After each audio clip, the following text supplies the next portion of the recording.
Breaking tonight, the negotiating table just tilted. Trump thinks he's holding all the cards. He's about to discover Ottawa has been counting them. Tensions are rising across North America tonight. Washington announced formal CUSMA review talks beginning mid-January, but instead of Canadian panic, something unexpected happened. Mark Carney's government started listing bargaining chips, long, strategic, devastating bargaining chips that Trump's team didn't see coming. Everyone believed Canada would enter these negotiations from weakness. Wall Street expected Ottawa to make immediate concessions on dairy. Analysts assumed Trump's tariff threats would force capitulation before talks even began. They were all utterly incorrect. Washington, December 2025. Standing before congressional committees, U.S. Trade Representative Jamieson Greer outlined American demands for the CUSMA review. Dairy supply management must end. Softwood lumber subsidies eliminated. Digital services tax permanently canceled. Greater automotive content manufactured in America. Provincial alcohol bans reversed immediately. The list went on and on. Translation: Trump's team just showed their entire hand before negotiations even started. And what happened next reveals exactly why Canada's strategic patience over the past year is about to transform North American power dynamics, while America's leverage collapses under its own contradictions. Dear viewers, between January 2025 and now, something extraordinary happened in Canadian economic strategy. While Trump was threatening tariffs, Carney's government was quietly building alternatives. While Washington demanded concessions, Ottawa was signing critical minerals agreements with allies. While America assumed Canadian dependence was permanent, Canada was methodically constructing independence. The formal CUSMA review begins July 2026, but the real negotiation starts January 2026, when Trade Minister Dominic LeBlanc heads to Washington for preliminary talks. That's the timeline Trump's team is focused on. Here's the timeline they're ignoring. Every single month since Carney took office, Canada has reduced its vulnerability to American economic coercion. Supply chains diversified, trade agreements expanded, internal barriers dismantled, energy partnerships negotiated with European allies, desperate for alternatives to unstable suppliers. Trump sees January. Carney has been preparing since January 2025. Let's be absolutely clear about Washington's objectives. This isn't about fair trade or balanced relationships. This is about American anxiety dressed up as negotiating positions. Let's be absolutely clear about Washington's objectives. This isn't about fair trade or balanced relationships. This is about American anxiety dressed up as negotiating positions. First, dairy supply management. Trump has complained about this for years. The system protects Canadian dairy farmers from American overproduction dumping. Washington wants it eliminated so American surplus can flood Canadian markets. They call it market access. Translation: they want Canadian agriculture dependent on American whims. Second, softwood lumber. Another decades-old irritant. America's domestic lumber industry can't compete with Canadian efficiency, so they claim subsidization. They've lost multiple international arbitrations on this. They don't care. They want Canada to handicap its own industry to protect American producers from competition. Third, digital services. The Online Streaming Act and Online News Act have American tech giants furious. These laws require platforms that profit from Canadian content to actually contribute to Canadian culture. Revolutionary concept.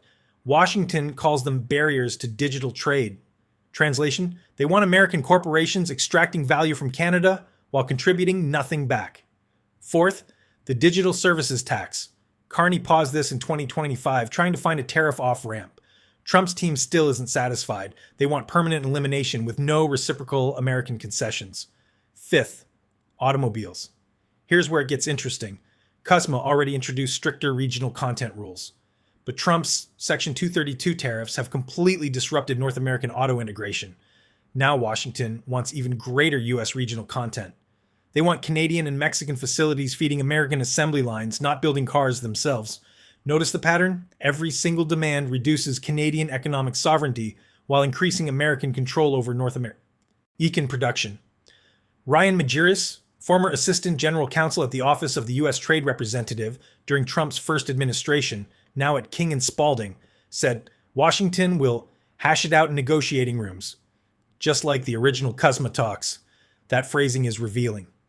Hash it out assumes both sides are starting from comparable positions. They're not. Now let's talk about what Trump doesn't want to discuss: Canada's leverage. And dear viewers, it's substantial.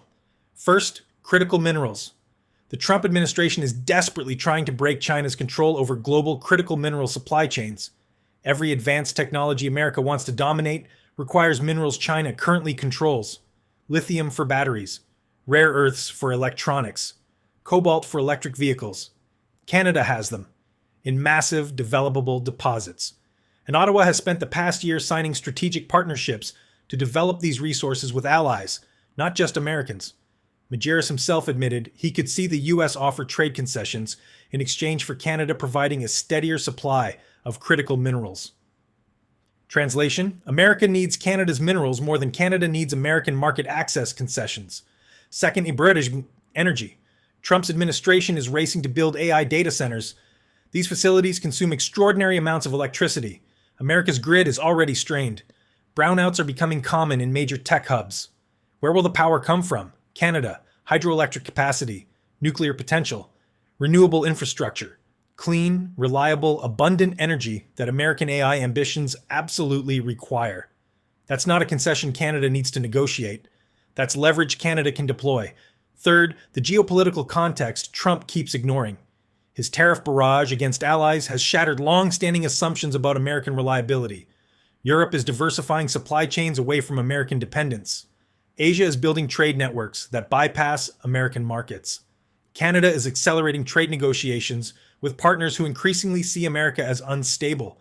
When Trump threatens to let CUSMA expire, he's threatening to push Canada permanently into trade relationships where America isn't even at the table. Greta Paish, former general counsel for the Office of the U.S. Trade Representative, now at Wiley Rein, acknowledged neither country clearly has more leverage. It depends on what your objectives are, both in the near, medium, and long term, she said, and how you're positioning yourself for sort of future eventualities. That statement is more revealing than she perhaps intended. Canada's objectives are clear: economic sovereignty, diversified partnerships, reduced dependence on a single unreliable market. America's objectives: extract maximum value while offering minimum reciprocity. Which strategy sounds more sustainable? CUSMA's structure offers 3 options: renew for another 16 years, withdraw entirely, or signal both non-renewal and non-withdrawal, triggering annual reviews that keep negotiations perpetually open. Trump has suggested the U.S. could let CUSMA expire. During his White House meeting with Mark Carney, he called the deal transitional and suggested it may have served its purpose. Think about that phrasing. Transitional. Served its purpose. Trump is telegraphing that America sees CUSMA as a temporary arrangement that can be discarded when convenient. That's not negotiating posture. That's strategic myopia. Because here's what Trump doesn't understand. Canada has already transitioned, not away from trade, but away from dependence on a single market that views partnerships as zero-sum extraction opportunities. Fen Osler-Hampson, professor of international affairs at Carleton University and co-chair of the expert group on Canada-U.S. relations, described the Canada-U.S. relationship as the proverbial iceberg. It's what you don't see that matters, he said, and that's the kind of hidden economic wiring of a very deep and highly interdependent relationship. He's right, but interdependence requires mutual respect. When one partner views the relationship as transitional leverage rather than permanent partnership, the other partner starts building alternatives. That's exactly what Canada has been doing. By July 2026, when formal CUSMA negotiations begin, the U.S. Supreme Court will have ruled on Trump's use of the International Emergency Economic Powers Act to impose tariffs on nearly every nation.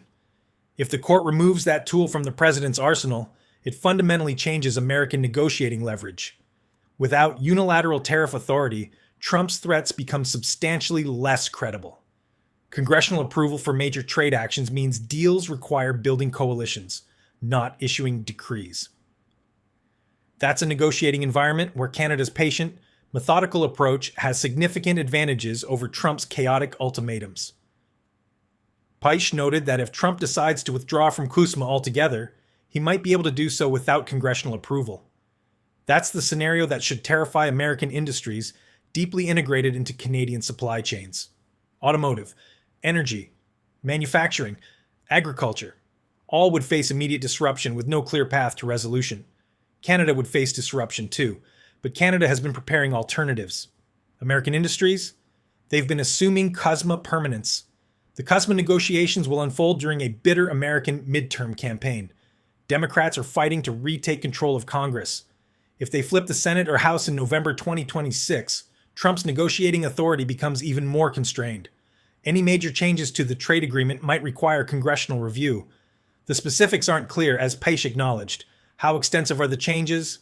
Do or do they not require review by Congress? And those answers aren't always crystal clear. That uncertainty is leverage for patient negotiators.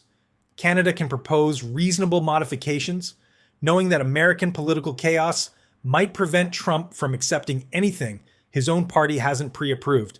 Meanwhile, Canadian Parliament, with Carney's majority, can move decisively once terms are acceptable. Trump likes to claim he has all the cards. His devastating tariffs on allies have certainly rattled assumptions about international trade norms. But rattling assumptions isn't the same as winning negotiations.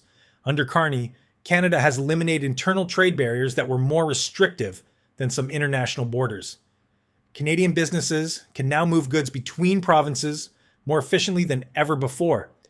That's economic capacity Trump can't tariff away.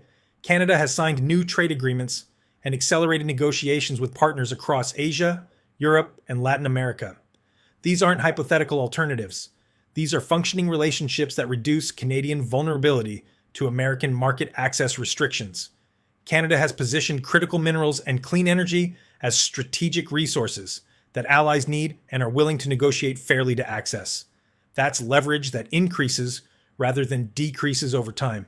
Trump is entering these negotiations believing Canadian dependence on American markets is permanent. Every month of 2025 proved that assumption increasingly incorrect.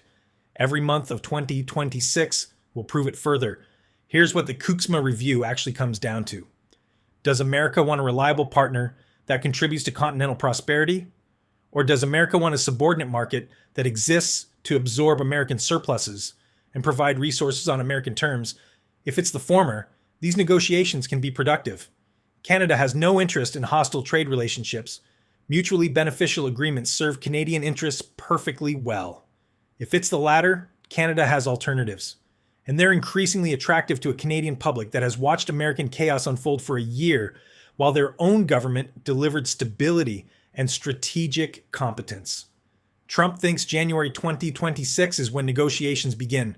Carney knows they began in January 2025 when Canada started building the leverage Trump assumes doesn't exist. The formal talks start in weeks, but the real negotiation has been underway for a year.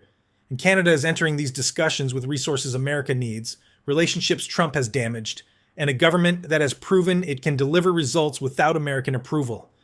That's not the weak position Trump's team is expecting. That's the strong position they're about to discover. This is Canada next, and we'll be watching every move, every offer, every revelation about who actually holds power in this negotiation. Because between Trump's demands and Canada's leverage, the gap isn't what Washington believes. And when that truth emerges at the negotiating table, the shockwaves will reshape North American trade for a generation. Not because Trump wanted change, but because Canada was ready for it. Share this with anyone who still believes Canadian trade policy is reactive. The evidence suggests otherwise. And subscribe because when these negotiations begin in January, you'll want to understand exactly what's really being discussed while headlines miss the actual story.